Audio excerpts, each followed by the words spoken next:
আসিফ মাহমুদের কাছে অস্ত্র থাকবে কি থাকবে না তার চেয়ে গুরুত্বপূর্ণ হলো আসিফ মাহমুদকে নিয়ে যে নিউজগুলো হয়েছে, এই সবগুলো নিউজ ডিলিট করা হয়েছে।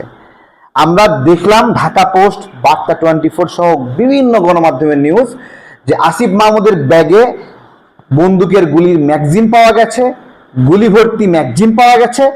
সেই গুলি ভর্তি ম্যাগজিন পাওয়ার নিউজ 5 মিনিটও রাখতে পারলো না। বিভিন্ন গণমাধ্যমগুলো স্বীকার করেছে এই নিউজটা 5 মিনিটও রাখা সম্ভব হয়নি। আজকে আমি একটা দেখাবো। দেখেন, আসিফ মাহমুদের সমালোচনা করে একটি ভিডিও করেছিলাম।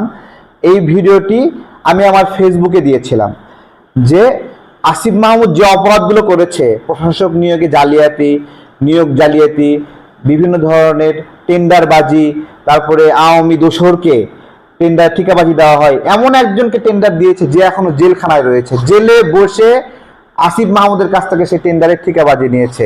তো আমি এই কথাগুলো একটা ভিডিওতে বলেছিলাম, সেই ভিডিওটি ডিলিট করে দিয়েছে প্রশাসনকে ব্যবহার করে, আইসিটি ডিপার্টমেন্টকে ব্যবহার করে ডিলিট করে দিয়েছে।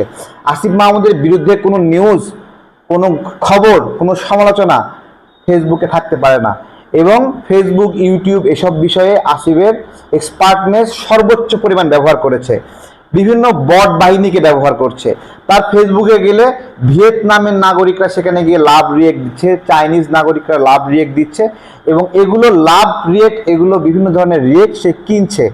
আমার প্রশ্ন হলো যে আসিফ মাহমুদের কাছে বন্দুকের যে ম্যাগজিনটা পাওয়া গেল, তার বয়স কত?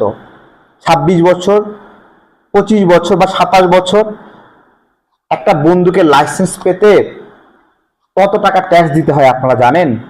বছরে 2-3 লাখ টাকা ট্যাক্স দিতে হয়, 30টা বছর বয়স হতে হয়। এখন আসিফ মাহমুদ এই বিষয়গুলোতে কানেক্টেড কিনা? তারপরে সে উপদেষ্টা, তার অনেক ক্ষমতা, এবং সে ক্ষমতার জন্য সে বন্দুক লাইসেন্স পেতেই পারে, কিন্তু বিমানবন্দর দিয়ে বন্দুক নিয়ে যাবে? এই যে আমাদের একজন উপদেষ্টার কাছে, রাজনীতিবিদের কাছে বন্দুকের ম্যাগাজিন ধরা পড়লো, এইটা বহির্বিশ্বে আমাদের সম্পর্কে কেমন ধারণা দেবে বলেন? সবকিছু বাদ দিলাম, ভাই ক্ষমা কেন চাইলা তুমি? বলো তো, মাপটা কেন তোমাকে চাইতে হলো? বলতে পারবা? আসিফ মাহমুদ হলো এক অধরা রাজনৈতিকবিদ হয়ে উঠেছে এখন অল্প বয়সে, যার হাজারো দুর্নীতি, হাজারো সমালোচনা, নিয়োগ জালিয়াতি, প্রশাসক নিয়োগ জালিয়াতি, টেন্ডারবাজি, বাপের ঠিকাদারি লাইসেন্স, এবং বিভিন্ন আওয়ামী দোসরকে বিভিন্ন ধরনের টেন্ডার প্রদান করা, জেলে বন্দি আছে এই রকম মানুষকেও টেন্ডার দিয়েছে। সে জেল থেকে টেন্ডারের আবেদন করে আওয়ামী দোসররা টেন্ডার নিয়েছে। এদের সঙ্গে আসিফের ওঠা এত অভিযোগ, তারপরেও কিছু করতে পারবেন না।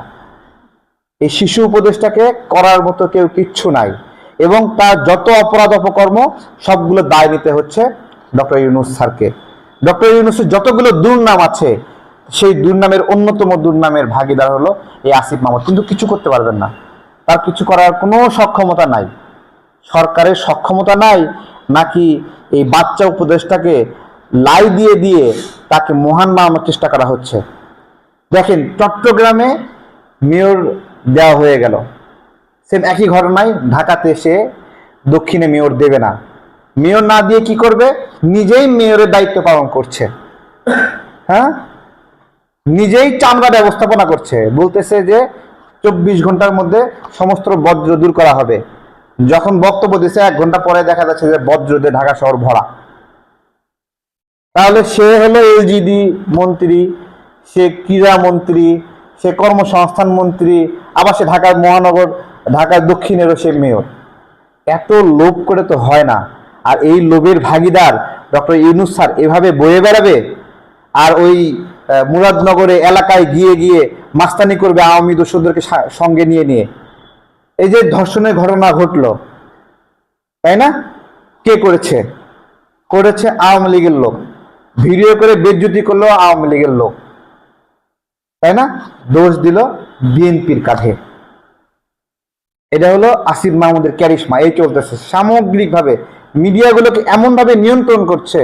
আপনারা শুধু দেখেন যে আসিফ মাহমুদের কাছ থেকে একটা পিস্তল থাকতে পারে, বা সে নিচে রাখছে, বৈধ অবৈধ আলাদা বিষয়, কিন্তু যেভাবে গণমাধ্যমের উপর নিয়ন্ত্রণ করতেছে, 5 মিনিটের মধ্যে নিউজ গায়েব করে দিচ্ছে, এইরকম নিয়ন্ত্রণ কন্ট্রোল ইতিপূর্বে কখনো হয়েছে বলে আমার জানা নাই।